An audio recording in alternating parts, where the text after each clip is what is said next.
Vamos a tener la predicación de la palabra del Señor en esta tarde. Quiero invitarles al libro de Salmos.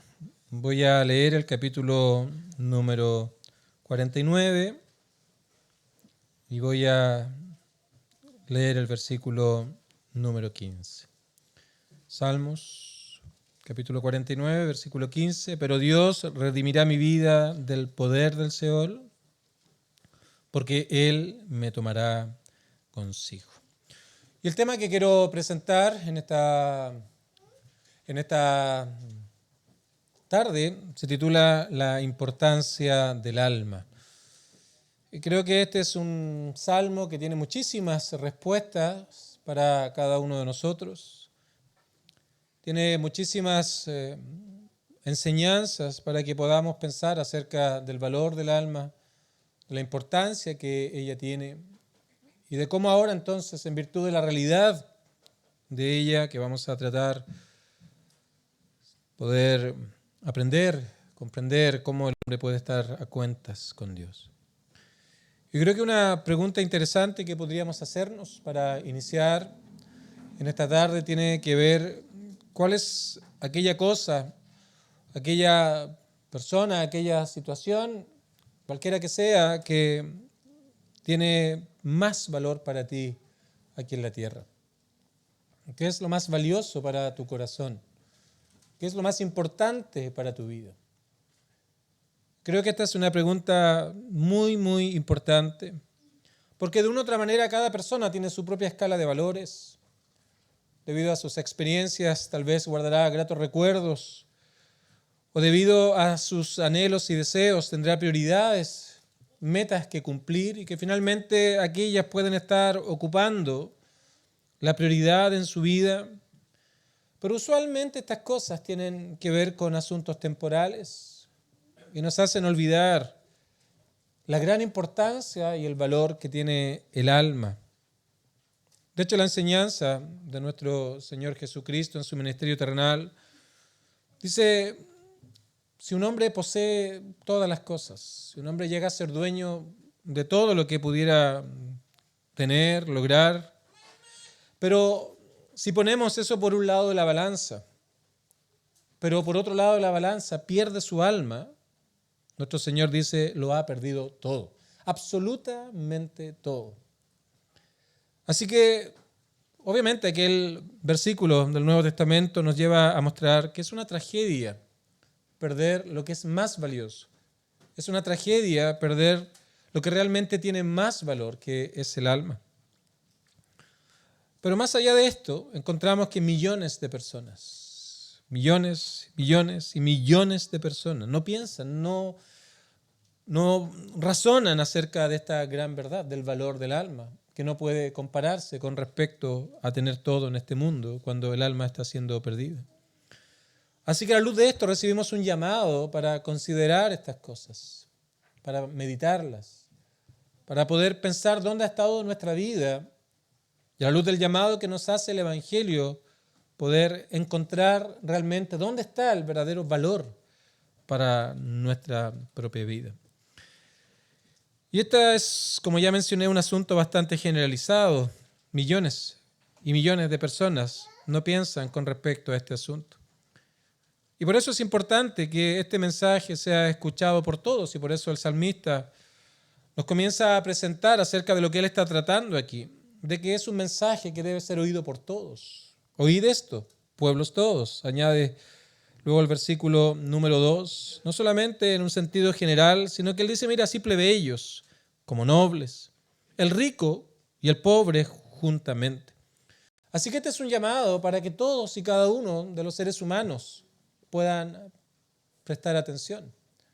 Y por cierto, cada uno de los que está hoy aquí presentes hace bien en que pueda considerar lo que la palabra del Señor nos dice con respecto a dónde está nuestra vida, dónde está lo que más amamos, cuáles son aquellas cosas que ocupan todas nuestras prioridades, y a la luz del Evangelio podamos entender y comprender si realmente hemos mostrado verdadera preocupación por nuestra vida. Porque, insisto, la enseñanza de Cristo es que uno puede alcanzarlo todo en esta vida, alcanzar todos los éxitos y logros que nos podamos trazar. alcanzar grandes cosas que no son malas en sí, por cierto. Profesiones, éxitos de todo tipo. Pero si lo comparamos ahora con los asuntos espirituales, si no hemos prestado atención al llamado de Dios, a considerar estas cosas con respecto a nuestra alma, finalmente entonces el resultado de esta ecuación no es más que haberlo perdido todo. Así que hay cosas que debemos considerar con respecto al alma. En primer lugar, ¿qué es el alma? La verdad sobre el alma. ¿De qué hablamos cuando hablamos del alma? En segundo lugar, debemos mostrar el destino del alma, dónde va el alma. Y a partir de esto que vamos a tratar entonces, nuestro último punto será cómo es que el alma ahora puede ser emancipada, libertada de aquella terrible condición en la que se encuentra, para poder ahora estar a cuentas con Dios. Y esta es otra pregunta. De hecho, muchos años atrás, cuando uno iba hacia el norte por Caupolicán, se encontraba con una señalética en medio de esta calle, esta avenida, y había una pregunta que se presentaba allí. ¿Estás preparado para la eternidad? Camino hacia Lautaro había otro letrero. ¿Dónde pasarás la eternidad? De una u otra manera, estas cosas nos hacían pensar con respecto a esto. Y la pregunta que también quiero hacer es si has meditado con respecto al destino eterno de tu alma. Cuando partas del escenario de esta tierra, ¿sabes dónde vas a ir? ¿Sabes cuál es el lugar que espera a aquellos que mueren? Así que este es un mensaje al cual debemos prestar atención. Porque dice el versículo 3, las cosas que el salmista hablará aquí son sabiduría. Es aquí donde está la sabiduría. Mi boca hablará sabiduría y el pensamiento de mi corazón, inteligencia. Hay cosas sabias aquí, cosas relevantes, cosas que tienen trascendencia eterna, cosas que tienen que ver con el destino eterno de nuestras almas. Así que es algo para prestar atención. Así que en primer término quiero hablar acerca de la verdad sobre el alma. Por cierto, la palabra del Señor nos muestra que Dios creó al hombre del polvo de la tierra, formó su cuerpo y que luego Él sopló aliento de vida, de tal manera que el hombre ahora llegó a ser un ser viviente. Así que el alma es esa parte inmaterial del ser humano.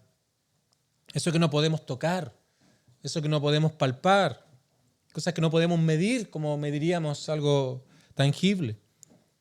Y esta alma tiene facultades que hacen que precisamente el ser humano sea alguien único dentro de toda la creación de Dios. Una de las facultades del alma es la mente y la razón. Podemos conocer, podemos aprender, podemos también razonar, podemos imaginarnos cosas. Tenemos el lenguaje por el cual podemos comunicarnos y dar a conocer ideas y prepararla de tal manera que la otra persona pueda entender lo que nosotros estamos diciendo. También en el alma se encuentra la voluntad, de tal manera que podemos ahora nosotros determinar el camino a seguir. Tal vez cada vez que vamos a algún lugar, en algún momento nos vamos a encontrar con una bifurcación y podemos ahora racionalmente elegir uno u otro camino en base a ciertas variables que podremos considerar en aquel momento. La voluntad. También en el alma están las emociones. Allí donde se expresa la felicidad, la tristeza, la compasión, el amor, etc. Pero también una facultad del alma es la conciencia.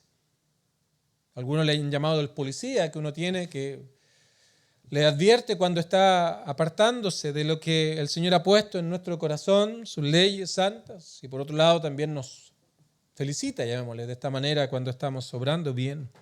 La conciencia es la voz de Dios en el hombre. Y también es en el alma que está la facultad de tener comunión con Dios. Así que de eso estamos hablando cuando hablamos del alma, donde radica la mente, la voluntad, los pensamientos, las emociones, la conciencia y esta facultad de relacionarse con Dios y estar en comunión con Él. Esa es nuestra alma. Y es esto lo que lo hace diferente a cualquier otra criatura. Fue creada para relacionarse con Dios, a imagen y semejanza de Dios, para disfrutar de la creación. Pero también luego de lo que Dios creó allí, poco tiempo después vino lo que se conoce como la caída, la entrada del pecado en el mundo. Y eso afectó al ser del hombre. Afectó el cuerpo por un lado, el hombre se enferma, el hombre tiene dolor en su cuerpo, etc. Pero también afectó el alma.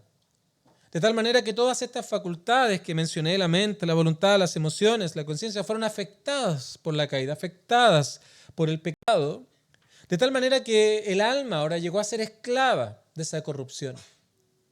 Llegó a estar en tinieblas y que buscaba todo lo contrario a la ley de Dios, el Creador. Así que el tiempo pasa, han pasado miles de años de aquellas situaciones que se narran en Génesis 1, 2 y 3. Los meses transcurren, los años, las décadas, los siglos, los milenios. Y nos damos cuenta que el alma, para muchas personas, sigue teniendo nula importancia. Absolutamente nula relevancia para sus vidas. Y el salmista nos da la razón en todo esto. Porque su vida, finalmente, producto de esta caída y la corrupción moral y espiritual en la cual el hombre se encuentra, le lleva a pensar la vida en términos bastante cortos, en términos bastante limitados. No pensamos en la eternidad, por lo tanto simplemente pensamos en los planes que nosotros tenemos, hasta tal vez partir del escenario de esta tierra. Otros los tendrán mucho más cortos, hasta tal vez cuando cumpla ciertos años y después veré qué ocurre. Pero de una u otra manera, la vida del hombre la piensa en términos bastante breves. Y usualmente apuntan a cosas que puedan darnos algún tipo de felicidad, algún tipo de tranquilidad, algún tipo de bienestar. Pero ajenos a Dios, aparte de Dios. Sino de qué manera estas cosas las puedo lograr a partir de lo que tengo a mi alrededor. Y si vamos al versículo número 6, precisamente nos habla acerca de la filosofía de los hombres sin Dios. Los que confían en sus bienes y de la muchedumbre de sus riquezas se jactan. Toda su vida está en estas cosas. Toda su vida está en este mundo. Toda su vida está en las cosas que puedan lograr. Todas las prioridades de su vida están en asuntos temporales. Por cierto, esto no se refiere solo a bienes materiales o riquezas, sino básicamente aplica a todo aquello que de una u otra manera produzca que nuestro interés por el alma sea nulo, que nuestro interés por las cosas espirituales sean minimizadas al punto de desaparecer. Así que no solamente nos referimos a asuntos de bienes o riquezas, estamos hablando de todo aquello que produce, que provoca en nuestra vida, de que nos olvidemos de nuestra alma, nos olvidemos del destino eterno de cada uno de nosotros. Así que eso es el alma, esas son sus facultades y eso nos diferencia de todas las otras criaturas. Pero en segundo lugar, quiero hablar acerca del estado ahora eterno del alma. Porque producto de la caída, el sentido o lo que es el alma ha sido afectado y el hombre ha olvidado la eternidad. Así que sus intereses, sus prioridades, su propósito ya no es Dios. Ya no piensa en Dios. No hay temor de Dios delante de sus ojos, serían las palabras del apóstol Pablo en Romanos 3:18. Más bien su pensamiento. Una vez más se muestra la filosofía de la vida del hombre sin Dios. Aquí vamos al versículo 11 ahora. Porque dice, su íntimo pensamiento, o sea, lo más profundo de su ser, lo más profundo de su vida, esto es lo que piensa, es que sus casas serán eternas y sus habitaciones de generación en generación. Entonces, de una otra manera, nos damos cuenta de que el hombre piensa que estas cosas van a durar para siempre, que no hay un mañana casi, que todas estas cosas las tiene tan seguras y de hecho dan nombres a sus tierras. Así que finalmente se identifica con todas estas cosas que ha convertido en su vida, en sus prioridades, olvidándose de su Creador, olvidándose de Dios. Así que lo que tenemos aquí es que el hombre ahora en el fondo de su corazón, en su íntimo pensamiento, en lo más recóndito de su vida, todo lo que está detrás de todo lo que hace, lo que piensa, lo que siente, no es más que todo esto durará para siempre. Eso significa que ha perdido el sentido de la verdadera eternidad. Ha perdido el sentido de lo que realmente es la vida del hombre. Por eso es que cuando encontramos otros pasajes en la Escritura, cuando vemos al hijo pródigo que se había alejado de la casa de su padre y lo había malgastado todo, creyendo que la vida eran estas cosas. Cuando él vuelve a la casa del padre, los traductores han puesto muy bien esas palabras, y volviendo en sí. Porque el hombre sin Dios está fuera de sí. Está fuera de lo que realmente debe pensar. No sigue los propósitos que debe seguir. Ha errado el blanco. Se ha alejado de la voluntad del Señor. Así que aquí se nos presenta de manera bastante clara lo que es la filosofía de un hombre sin Dios. Versículo número 6. Ellos confían en estas cosas y en el fondo de su corazón piensan que esto durará para siempre. Así que se identifican con estas cosas, dan nombre a sus tierras, quieren ser reconocidos por estas cosas. La vanagloria de la vida, pensando que la vida consiste en la abundancia de todas estas cosas que uno pueda lograr. Pero esto trae consecuencias que nos permiten entender acerca del estado eterno del alma. En primer lugar, producto de la caída, la Biblia nos enseña que la paga del pecado, producto del pecado, entonces habrá entrado la muerte en el mundo. La muerte no es algo natural, la muerte es una consecuencia. Cada vez que vamos a un velorio, a un funeral, o sabemos de que alguien ha fallecido, no es más que la consecuencia de aquella caída en el huerto del Edén. Y eso es algo que afecta a todos y cada uno de los seres humanos. El hombre nace, el hombre muere. Y de hecho, cuando vamos al versículo número 10 del Salmo 49, nos habla también de la muerte. Y es bastante particular como lo presenta, porque finalmente la muerte lo que hace es igualar a todas las personas. Aquel que ha logrado mucho como aquel que se siente orgulloso de lo poco y nada que pueda tener, la muerte los iguala. Mira lo que dice, pues verá que aún los sabios mueren. Estos sabios que pensarán que van a vivir eternamente por su sabiduría y por todo lo que pueden lograr, ellos mueren. Pero también perecen del mismo modo el insensato y el necio. Y dejan a otros, finalmente, sus riquezas. Así que la muerte tiene una particularidad que iguala a todas las personas. Al sabio como al ignorante, al poderoso como al débil. La muerte los pone en el mismo lugar. Por cierto, tú puedes ir a los cementerios, vas a ver algunos mausoleos majestuosos, que tú te llevas a cuestionarte, ¿quién está detrás? ¿Quién es esa persona? Pero si tú sacas todo eso hermoso, esas hermosas construcciones, y vas a ver lo que hay debajo de la tierra, te vas a encontrar con que depende del tiempo que lleva, vas a encontrar, si hay mucho tiempo, polvo, porque eso llega a ser el hombre, o tal vez huesos, y nada más que aquello. Así que la muerte tiene esa particularidad.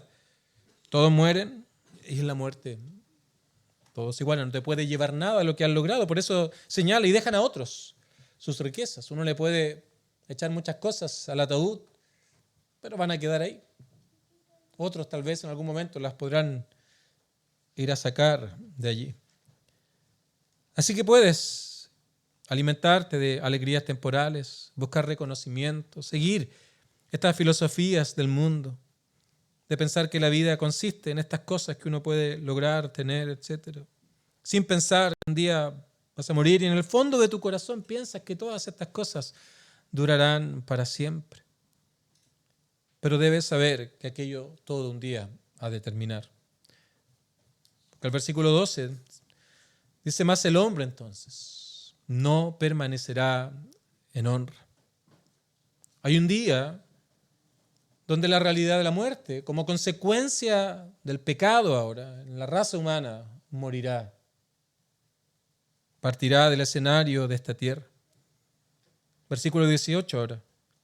Aunque mientras viva, llame dichosa su alma. Se jacte, haya vanagloria, y que soy grande, y que la gente me aplauda, y reconocimientos. Y sea loado cuando prospere. Y veamos a estos grandes hombres.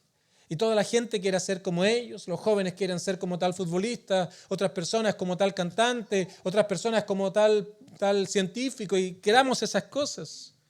Aunque mientras viva llame dichosa su alma y sea loado, sea reconocido. Una vez más, entrará en la generación de sus padres y nunca más verá la luz. Cuando llegue ese momento de morir, simplemente todo ha de quedar en la tierra. Versículo 17. Porque cuando muera no llevará nada, ni descenderá tras él su gloria.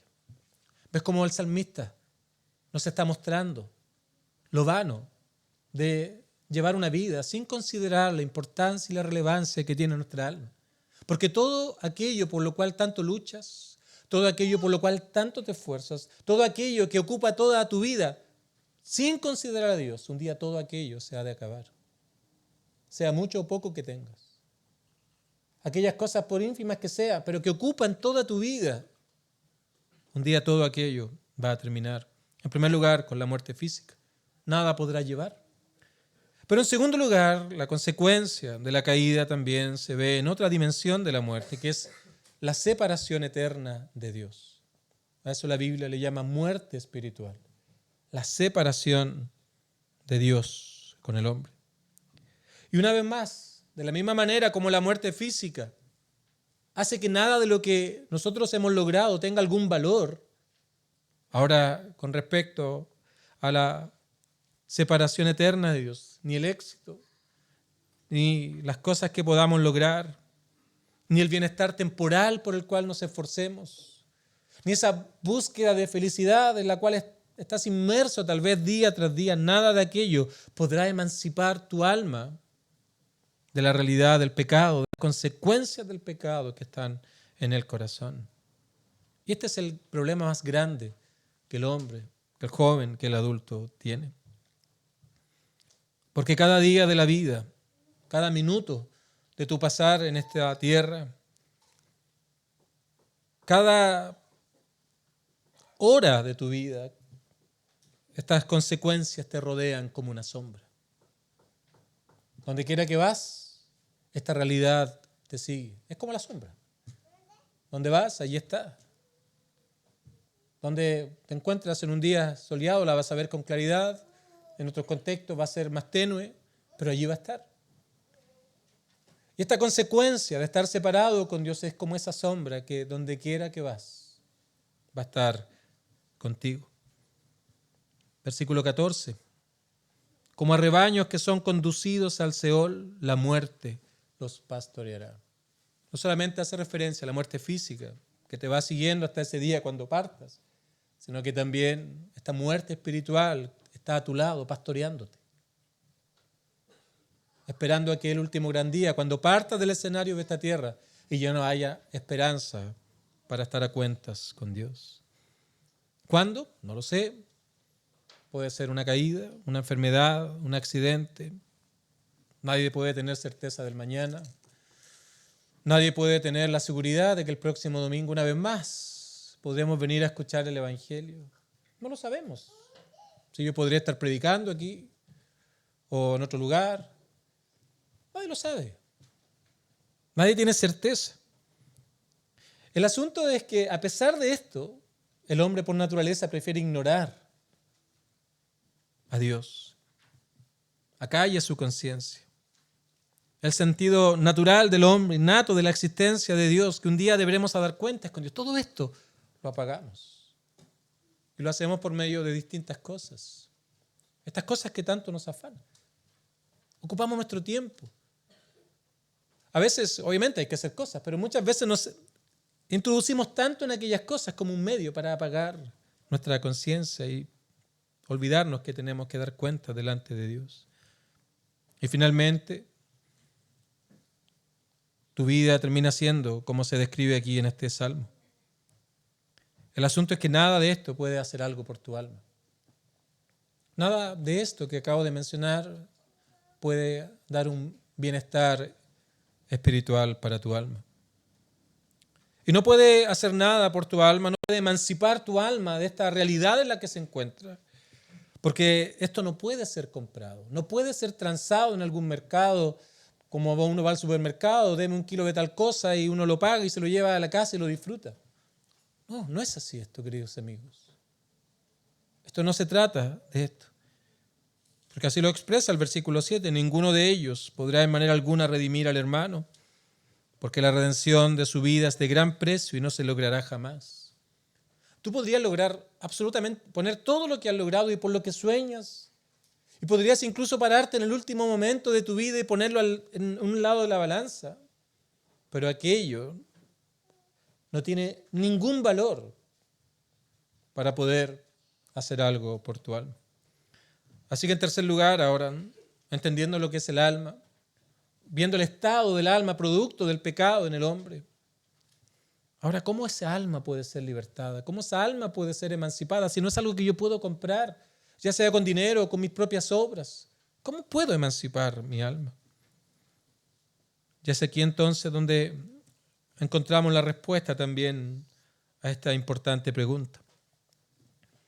Porque Dios redimirá mi vida del poder del Seol, porque Él me tomará consigo.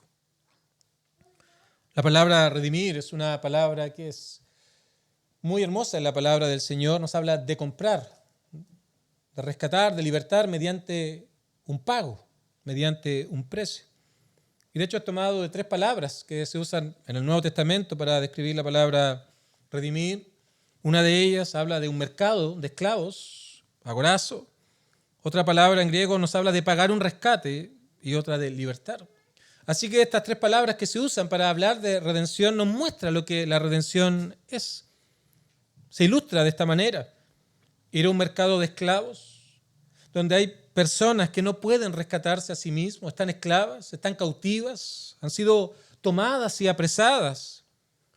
Y no hay nada que puedan ofrecer para poder salir de allí, no hay nada que puedan hacer. Pero ahora viene otra persona y ella trae lo necesario para poder comprar tu alma y sacarte de allí. Y no solamente aquello, sino darte libertad. Esa es la idea detrás de la palabra de redención. De ser comprados mediante el pago de un precio. Si tú intentaras comprar tu redención y dices, bueno, voy a esforzarme para vivir la vida que agrada a Dios. Ya, ese pensamiento, ese simple pensamiento, a la luz de lo que hemos hablado y la realidad del alma, simplemente muestra ese orgullo que hay en tu corazón de decir que de una u otra manera puedes hacer algo que de acuerdo a la palabra del Señor jamás puedes hacer. ¿Por qué? Porque las demandas de Dios son obediencia total, obediencia completa. Pero el alma por naturaleza se aparta de Dios, se aparta del Creador. Así que yo creo que es obvio que el hombre no puede redimirse a sí mismo. No hay nada que el hombre pueda hacer para poder comprar su propio perdón. Y por ese pecado arraigado en el alma, y por esa incapacidad entonces que el hombre tiene, es que se hace necesario que si el hombre ha de ser emancipado del poder del pecado que tiene cautiva su alma, ahora alguien tenga que pagar el precio por ese rescate. Y esa es la respuesta que nos trae el Evangelio, que lo que el hombre no puede hacer, Dios lo hace. Dios redimirá nuestra alma. ¿Y cómo lo hace? Y esto nos lleva directo al Calvario, nos lleva directo al Nuevo Testamento, nos lleva de manera rápida a todo lo que Cristo hizo en la cruz del Calvario. Cuando Él nació en un pesebre humilde, tomó una naturaleza humana para ser fiel representante de aquellos que iba a salvar. Ahora fue a la cruz del Calvario y llevó allí las consecuencias del pecado de aquellos que iban a ser libertados de aquella terrible realidad espiritual en la cual se encuentran.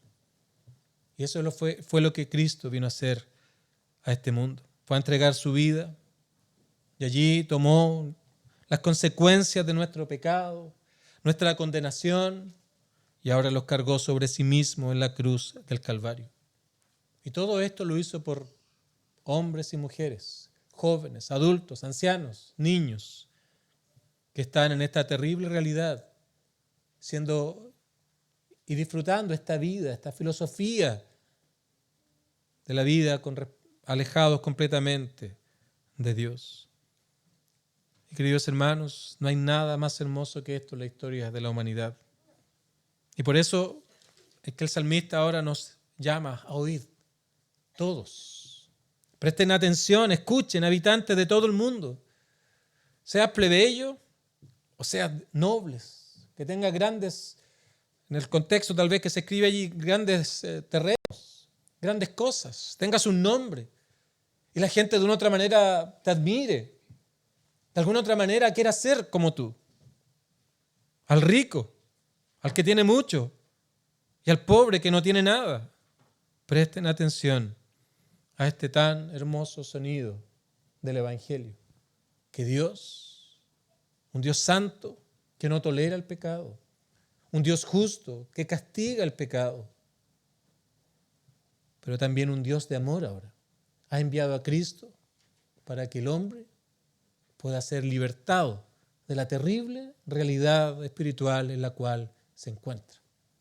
Eso es lo que el Evangelio anuncia. Eso es lo que el Evangelio proclama, que hay esperanza, que hay salvación, que hay perdón de pecados y vida eterna. No hay nada como esto en la historia de la humanidad. Entonces partí preguntando, ¿cuáles son aquellas cosas que ocupan tu vida? ¿Has pensado en la eternidad? Y quiero hacerte una pregunta. Si mueres hoy, ¿dónde irá tu alma?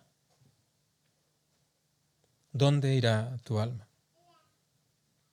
Si no has venido a Cristo, si no has confiado en Él y si no has sido libertado por el poder del Evangelio, perder el alma es lo más terrible que puedas experimentar. Pero aquí la promesa del Evangelio brilla, queridos amigos y hermanos, que el Señor vino a deshacer las obras de las tinieblas. El Señor vino a romper el dominio del pecado en el hombre. El Señor vino a abrir el único camino para que el hombre pueda estar en paz con Dios, en comunión con Dios, reconciliados con Dios. En otras palabras, hay salvación en Cristo para el más grande de los pecadores. Así que, ¿qué debes hacer? Debes pedirle al Señor que tenga misericordia de ti. Y confesarás tu pecado en primer lugar.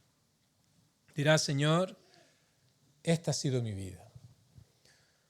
He seguido las ideas y los pensamientos de mi propio corazón. Y pensaba que todo esto era el todo del hombre. Y todos mis esfuerzos, todo mi ser, todo lo que soy apuntaba a esto. Y hallaba placer en esto, hallaba placer en esto otro. Pensaba que todo esto iba a durar para siempre. No pensaba en los asuntos eternos. Pero he comprendido que estas cosas no son más que una expresión de lo que hay en mi corazón. Y aquí está, Señor, mi vida. Aquí está mi pecado, aquí está mi ignorancia, aquí está mi indiferencia, aquí está mi rechazo. Aquí está todo lo que soy delante de ti. Tú se los confiesas delante de Dios. Vas a Él en oración. Y confiesas ahora y reconoces que tan solo Dios puede redimir tu alma. Y lo hace por medio de Cristo, así que confías en Él. La fe es como esa mano que va al objeto y lo toma. Eso es fe. Vas a Cristo y confías que todo lo que Él hizo en la cruz del Calvario es suficiente para que tu alma sea libertada del pecado. Y de esta manera entonces, en esa terrible realidad en la que te encuentras, ahora puedes pasar a vida eterna, de muerte eterna, de separación con Dios. Puedes pasar a vida eterna y a estar en comunión con Dios. Ahora, por cierto, la muerte física seguirá siendo una consecuencia del pecado. Todos moriremos, creyentes y no creyentes. Pero cuando venga ese último día ahora, si tú estás en Cristo, vas a poder decir, el cielo me espera. Estaré por siempre y para siempre con el Señor. Pero por otro lado, seguir rechazando el Evangelio significará que cuando la muerte venga a ti, estarás lejos de Dios por siempre y para siempre.